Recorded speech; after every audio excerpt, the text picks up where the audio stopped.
अक्षय तृतीया की आप सभी दर्शकों को ढेर सारी शुभकामनाएं। वैशाख माह के शुक्ल पक्ष की तृतीया को अक्षय तृतीया मनाया जाता है और अक्षय तृतीया को अबूझ मुहूर्त भी कहा जाता है। मान्यता है कि अक्षय तृतीया पूरे साल में एक ऐसा दिन है जिस दिन आप कोई भी काम करते हैं तो वो सफल हो जाता है। इस दिन किया गया कार्य लंबे समय तक फल देता है। अगर कुछ विशेष वस्तुओं की आप खरीदारी करें तो बहुत शुभ माना जाता है। क्या खरीदारी करें, चलिए जानते हैं विस्तार से।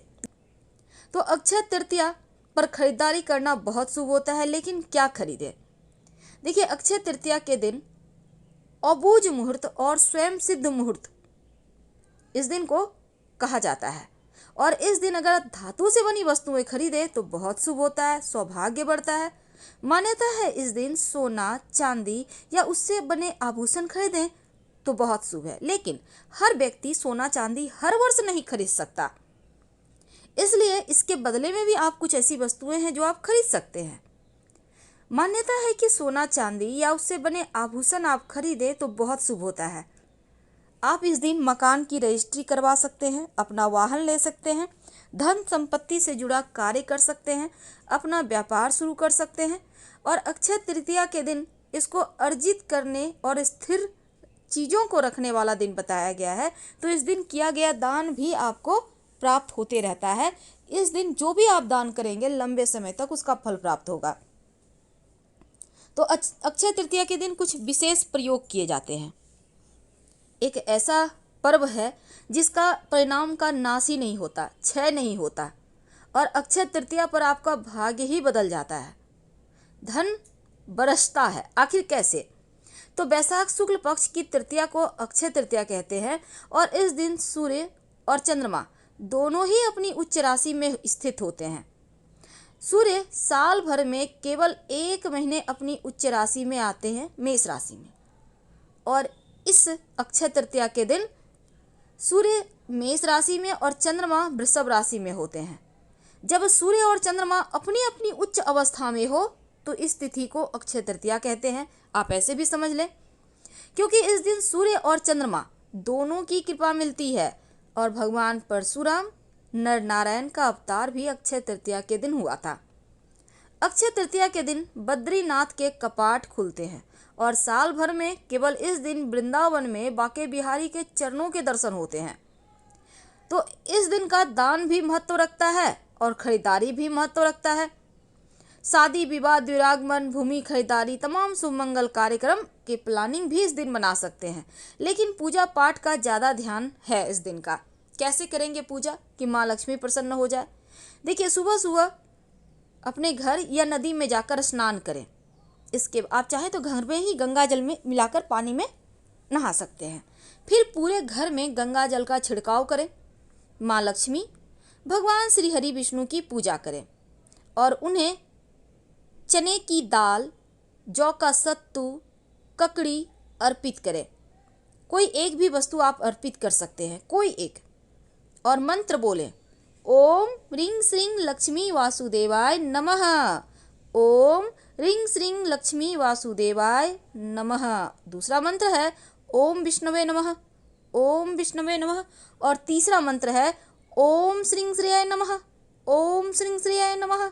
तो इन मंत्रों का जप करना आपके लिए अक्षय पुण्य देने वाला होगा।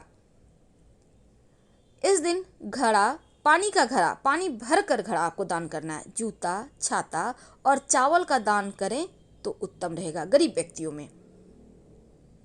और इस दिन जो आप सोना चांदी या कोई भी आभूषण खरीदते हैं तो प्रयोग भी कीजिएगा, इस्तेमाल कीजिएगा। पहले भगवान को अर्पित कर दें, फिर पहन लीजिए। पूरे साल आपको चीज़ों को प्राप्त होता रहेगा। और दिन में 12:02 के बीच ही आप गोल्ड की खरीदारी करें, सुबह से लेकर, तो ज़्यादा अच्छा है। अगर आप चांदी खरीदना चाहते हैं तो वो भी शुभ है, क्योंकि भगवान शिव के नेत्रों से चांदी प्रकट हुई है और ये भी पवित्र धातु है। तो माँ लक्ष्मी की जब आप पूजा करेंगे तो उनको गुलाब की पंखुड़ी अर्पित करें। आप चाहें तो स्फटिक की माला भी उनको अर्पित करके आप धारण कर सकते हैं। अगर आप माँ लक्ष्मी की कृपा चाहते हैं, स्फटिक की माला से आप पहले मंत्र जप कीजिएगा माँ का, और मंत्र होगा ओम ह्रीं श्रीं लक्ष्मी वासुदेवाय नमः। स्फटिक की माला से एक माला जप कर लें, माँ के चरणों में रख दें, फिर आप इस माला को पहन लें और इस माला को आप सारा दिन पहने रहें। कम से कम 12 घंटा पहनने का विधान है, लेकिन आप जैसे कि सुबह स्नान करते हैं पहन लीजिए, रात में सोने के पहले खोल के रख दीजिएगा। अगर आप नॉनवेज खाते हैं, आप रोज़ पहनिए इस माला को, तो नॉनवेज खाने के पहले माला उतार के रख दें। उम्मीद है आप समझ चुके होंगे। तो इस दिन गन्ना यानी ईख जिसको कहते हैं, इसको खाने का पहले भगवान को आप अर्पित करें, फिर खाइए। तरबूज, सत्तू, ये सभी चीज़ें खरीद कर चढ़ाने का, ककड़ी, तरबूज जो भी आपके लिए संभव हो आप चढ़ाइए, फिर खाइए। अगर आपके पारिवारिक जीवन में या आपके वैवाहिक जीवन में चीज़ें बढ़िया नहीं है, स्थिर नहीं है, तो एक फूल की माला बना लें, कोई भी पुष्प, गेंदे का भी ले सकते हैं, और इस माला को संयुक्त रूप से माँ पार्वती शिव जी दोनों को एक ही माला में जैसे दोनों आ जाए पहनाते हैं, और महिलाएं सिंदूर अर्पित करेंगी, और वो सिंदूर आप अपने सिंदूर की किया जहाँ से आप रोज़ पहनती हैं उसमें डाल कर रख लीजिएगा, जो बचा हुआ है। आपका वैवाहिक जीवन की परेशानी दूर होगी। जो पुरुष है वो लाल पुष्प अर्पित करेंगे और मंत्र बोलेंगे ओम गौरी शंकराय नमः, ओम गौरी शंकराय नमः। अगर आप अपार धन चाहते हैं तो एक छोटा सा काम कीजिए। अक्षय तृतीया के दिन एक मंत्र जप करना है। मंत्र स्क्रीन पे देखें, रिंग क ए ई ल रिंग ह स क ह ल रिंग स क ल रिंग। ये धन प्राप्ति का महामंत्र है और इससे ज़्यादा ताकतवर मंत्र दुनिया में है ही नहीं। और इस मंत्र का जप आप अक्षय तृतीया के दिन कम से कम 1 माला या 3 माला कर ले तो अपार धन समृद्धि बढ़ता है, धन संपदा की प्राप्ति होती है। तो इस बार बैसाख शुक्ल तृतीया पर करीब 50 साल के बाद 2 ग्रह उच्च राशि में विद्यमान रहेंगे, और जो 2 प्रमुख ग्रह हैं उनके शुभ संयोग और ग्रहों की विशेष स्थिति से अक्षय तृतीया पर दान करने से पुण्य तो प्राप्ति हर बार होती, लेकिन इस बार अक्षय हो जाएगी। तो रोहिणी नक्षत्र शोभन योग तैतिलकरण और वृषभ राशि के चंद्रमा के साथ आ रही है। मंगलवार है तो रोहिणी नक्षत्र का निर्माण होने जा रहा है। शोभन योग इसको और ज़्यादा महत्वपूर्ण बना देता है। और ग्रहों की चाल अगर हम बात करें तो चंद्रमा अपनी उच्च राशि वृषभ में है, शुक्र अपनी उच्च राशि मीन में है, और शनिदेव स्वराशि कुंभ में, और बृहस्पति स्वराशि मीन में है। अगर हम ज्योतिष की माने तो 4 ग्रहों का अनुकूल स्थिति में होना अपने आप में बहुत खास है, और अक्षय तृतीया पर बन रहे इस शुभ संयोग में मंगल कार्य करना आनंददायी रहेगा। अखाती जिसको कहते हैं, इस दिन 2 कलश का दान कर दें जल भरकर। आप बॉटल भी पानी का दान कर सकते हैं, लेकिन मिट्टी का हो तो और अच्छा। एक कलश जो पहला कलश होगा वो पितरों के नाम पर, और दूसरा कलश भगवान श्री हरि के नाम पर। तो पितरों वाले कलश को जल से भरकर काला तिल, चंदन, सफ़ेद पुष्प डालें, और भगवान विष्णु वाले कलश में जल भरकर सफ़ेद जौ, पीला पुष्प, चंदन, पंचामृत डालकर उस पर फल रखें, और फिर पितृ और भगवान विष्णु की कृपा इससे प्राप्त होगी और सुख समृद्धि बढ़ेगा, परिवार में खुशियां आएंगी।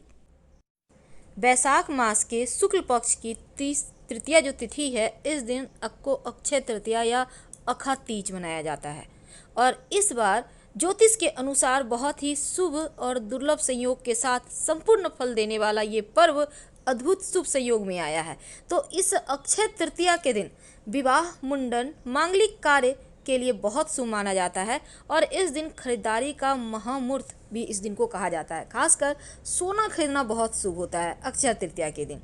भगवान श्री हरि विष्णु, माँ लक्ष्मी की पूजा करनी चाहिए इस दिन। ऐसा करने से धन के साथ बुद्धि, विद्या का वरदान मिलता है, और मान्यता है कि कुबेर देवी लक्ष्मी से धन प्राप्ति के लिए इस दिन प्रार्थना किए थे, जिससे प्रसन्न होकर माता ने उन्हें धन और सुख शांति से संपन्न कर दिया था। इस दिन दान करने का महत्व है। धर्म ग्रंथों में अक्षय तृतीया पर दान करने की विशेष महिमा बताई गई है। कहा गया है कि इस दिन किया गया दान कई परेशानियों को दूर करता है। तो अपनी कमाई का हिस्सा तो दान हर कोई करता है, लेकिन इस दिन एक महादान किया जाता है, और वो है सत्तू का दान। कौन से सत्तू? जो बाजार में चने की दाल का सत्तू मिलता है वो नहीं। इस दिन के लिए दान के लिए सत्तू अलग से तैयार किया जाता है। वो आपको रेडीमेड मिल जाएगा, बहुत सारे दुकान वाले रखते हैं। इस सत्तू में जौ, गेहूं और चना का दाल होता है, यानी 3 चीज़ों के मिश्रण से ये सत्तू बनता है।